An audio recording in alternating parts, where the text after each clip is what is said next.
चलो जी, तो कल हम लोग एनसीईआरटी क्लास 10 फिजिक्स का चैप्टर हम पढ़ रहे हैं जिसका नाम है लाइट, प्रकाश, परावर्तन तथा अपवर्तन। कल हम लोग अवतल दर्पण द्वारा प्रतिबिंबों का बनना पढ़े थे। 6 अलग अलग पॉइंटों पर हम लोग प्रतिबिंब बनाना सीखे थे। एक दो बार तुम लोग घर पे और प्रैक्टिस करोगे, तुम लोग को प्रतिबिंब बनाना आ जाएगा। याद रखना, एक दो इमेज बनाने के लिए एग्जाम में क्वेश्चन आ सकता है। अब इसके बाद हम लोग पढ़ेंगे अवतल दर्पण का उपयोग। अवतल दर्पण का उपयोग, देखो अवतल दर्पण कुछ इस प्रकार से होता है, ध्यान दो। अवतल दर्पण कुछ इस प्रकार से होता है। इसके पीछे क्या होता है, पेंट होता है, और सामने से रिफ्लेक्शन। सामने से क्या होता है, रिफ्लेक्शन। यहाँ पर अगर लाइट आएगा तो लाइट को कन्वर्ज करता है। क्या बोलता है, लाइट को किसी एक पॉइंट पर क्या करता है, कन्वर्ज। इसलिए इसे बोलते हैं कन्वर्जिंग मिरर। क्या बोलते हैं, कन्वर्जिंग मिरर। ये लाइट क्या करता है, किसी एक पॉइंट पर कन्वर्ज करता है। क्या करता है, कन्वर्ज करता है। इसीलिए इसीलिए इसका उपयोग देखो कई जगहों पर बहुत ज़्यादा इसका उपयोग हो जाता है।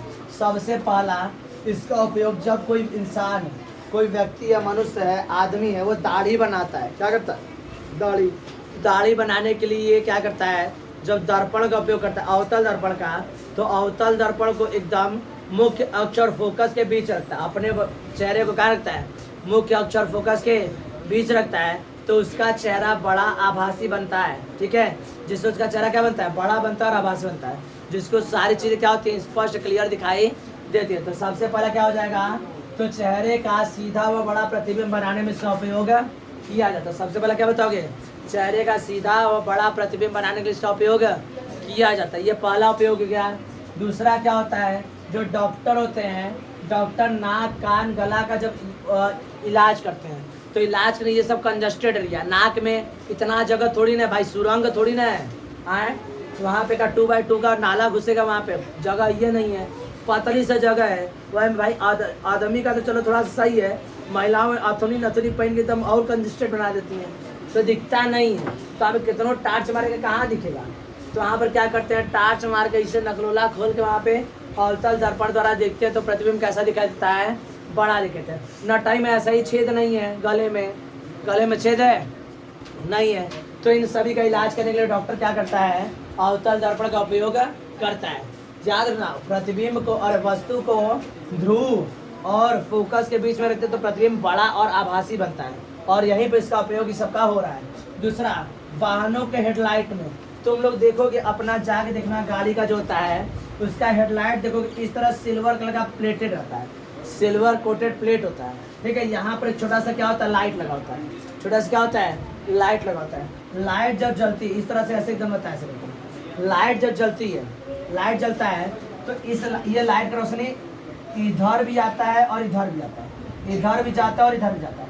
तो यहाँ वाला जाएगा टकरा के इधर आएगा, टकरा के इधर आएगा, ये वाला टकरा के इधर आएगा, ये वाला टकरा के इधर। तो लाइट किसी एक पॉइंट में क्या कर रहा है, एक पॉइंट पर ही केंद्रित कर रहा है। क्या कर रहा है, केंद्रित कर रहा है। तो वाहनों के हेडलाइट में किसका उपयोग कहता है, अवतल दर्पण का उपयोग किया जाता है। घरों में जो टेबल लैंप होते हैं, टेबल लैंप के शेड, उसका जो इसे टूणा लटका होता है, उसकी शेड में भी किसका इस्तेमाल करते हैं, अवतल दर्पण का उपयोग किया जाता है। इनके अलावा सौर भट्टी जो होता है, सौर भट्टी में अभी हम बता रहे हैं कि अवतल दर्पण क्या करता है, प्रकाश किरणों किसी एक पॉइंट में क्या करता है, कन्वर्ज यानी कि अभिसरित करता है। किसी एक बिंदु पर क्या करता है, अभिसरित कर देता है। बात सुना रहा है, तो एक ही बिंदु पर अभिसरित करता है। तो इसका उपयोग सौर भट्टियों में किसी एक बिंदु पर सूर्य की किरणों को, अब मान लेते हैं यहाँ पर इस तरह से है, इस तरह से लगा दिया गया है, सूर्य की किरणें आएंगी यहाँ पर, इसे कन्वर्ट करने के लिए इसको लगा दिया जाता है। तो सौर भट्टी में सूर्य प्रकाश किरणों को किसी एक बिंदु पर अभिसरित करने के लिए अवतल दर्पण का उपयोग किया जाता है। अवतल दर्पण का उपयोग, तो इस प्रकार से 5 क्या हो गया, अवतल दर्पण के उपयोग है। अवतल दर्पण के उपयोग हो गए, कितने हो गए हैं, 5। एग्जाम में कोई 2 आएगा, एग्जाम में क्या आएगा, कोई 2। तो याद रखना, सबसे पहले मनुष्य दाढ़ी बनाने के लिए, सीधा प्रतिबिंब बनाने के लिए इस्तेमाल करता है। डॉक्टर इसका नाक कान गला के विशेष इलाज करने के लिए नहीं, अवलोकन करने के लिए करते हैं। और वाहनों में क्या होता है, हेडलाइटर में इसका इस्तेमाल किया जाता है। तो 5 में से कोई 2 याद कर लो तो तुम लोग एग्जाम में काम हो जाएगा, एग्जाम में काम हो जाएगा। उसमें थोड़ी ना पूछेगा आप 5 लिखिए 8 लिखिए, वहाँ तो कहेगा 2 उपयोग लिखिए। और तंत्र कितना लिखिए, बहुत तुम लोग का किस्मत खराब रहा तो 3 बोल देगा, समझ में आ रहा है, ज़्यादा नहीं बोलेगा, 2 या 3। तो 5 हम लिख दिए, इसमें 2 या 3 तुम लोग क्या करना है, याद करना। 5 याद करो तो अच्छी बात है, किसी को दिक्कत। अब हम लोग नेक्स्ट टॉपिक पढ़ेंगे, उत्तल दर्पण द्वारा प्रतिबिंब का बनना। नेक्स्ट हेडिंग राइट डाउन, उत्तल दर्पण द्वारा प्रतिबिंब का बनना। 2 मिनट में खत्म हो जाएगा वो भी टॉपिक। चलो भाई नेक्स्ट पॉइंट, अवतल दर्पण का उपयोग पढ़ लिए। नेक्स्ट पॉइंट हमारा रहेगा उत्तल दर्पण द्वारा प्रतिबिंब का बनना। Image formation by the convex mirror. कौन सा मिरर है यहाँ पर, कॉन्वेक्स मिरर द्वारा इमेज का बनना। तो कॉन्वेक्स मिरर द्वारा इमेज हमेशा कैसा बनता है, वर्चुअल बनता है। आराम जाना, कॉन्वेक्स मिरर द्वारा इमेज कैसे बनता है, हमेशा वर्चुअल बनता है और मिरर के पीछे बनेगा, मिरर के पीछे, याद रखना ध्यान से। तो ये हमारा कैसा है, कॉन्वेक्स मिरर है। क्या है, यहाँ पर हमारा फोकस है, ये हमारा सेंटर ऑफ कर्वेचर है। अगर 2 पॉइंट हम लोग पढ़ेंगे, एक इन्फिनिटी पर पढ़ेंगे और दूसरा इन्फिनिटी और पोल के बीच में कहीं और रख दो। 2 पॉइंट बस पढ़ेंगे, एक क्या पढ़ेंगे अनंत पर, और दूसरा पॉइंट पढ़ेंगे क्या चीज, अनंत और ध्रुव के बीच में, अनंत और ध्रुव के बीच में।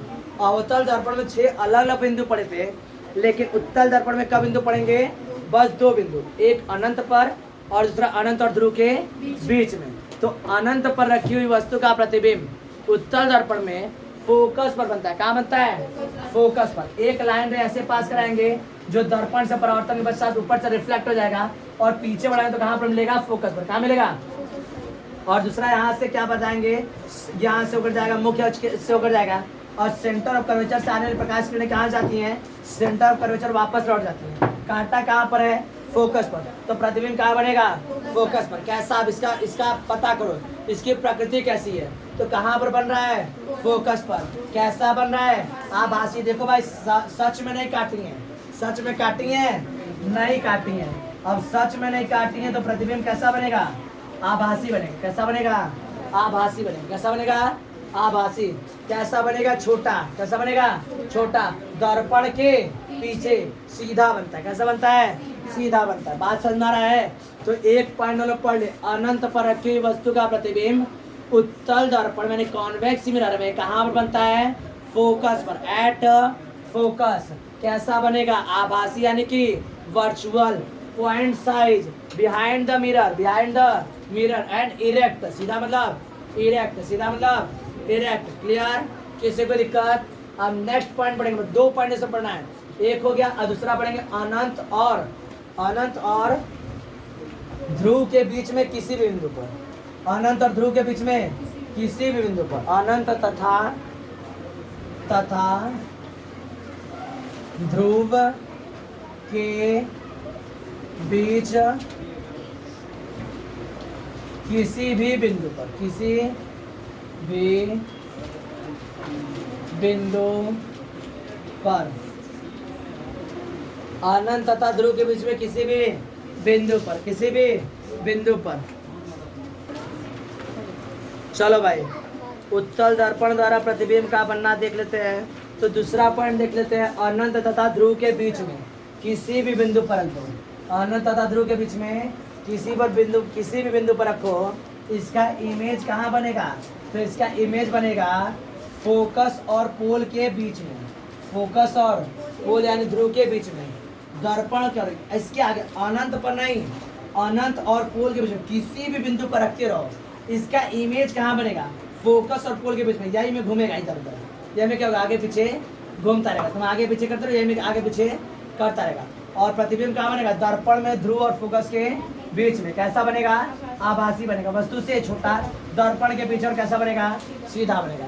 ये होता है। तो 2 अनंत पर रहेगा तो कहाँ बनेगा, फोकस पर, और अनंत और ध्रुव के बीच में कहीं पर भी क्या बनेगा, दर्पण ध्रुव और फोकस के बीच में। लेकिन प्रतिबिंब आभासी ही बनेगा। कैसा बनेगा, आभासी बनेगा और छोटा बनेगा। कैसा बनेगा, छोटा। कभी तुम चम्मच में अगर उसके उठे हुए भाग से देखो ना, तो चेहरा तुम्हें छोटा नजर आएगा। कैसा नजर आएगा, छोटा। वो कैसा प्रतिबिंब बना रहा है, छोटा बना रहा है, आभासी बना रहा है। कैसा बना रहा है, छोटा, सीधा और आभासी। और इस इधर से देखोगे ना, तुम प्रतिबिंब कैसा दिखेगा, उल्टा दिखाई देता है। कैसा दिखाता है, उल्टा। तो बात समझ रहा है। तो उत्तल दर्पण द्वारा प्रतिबिंब आभासी, सीधा, और कहाँ बनेगा, तो पोल और फोकस के बीच में, पोल और फोकस के बीच में। किसी को दिक्कत, ये खत्म हो गया। और लोग पढ़ेंगे उत्तल दर्पण के उपयोग। क्या पढ़ेंगे, उत्तल दर्पण के उपयोग। इसे बना लो।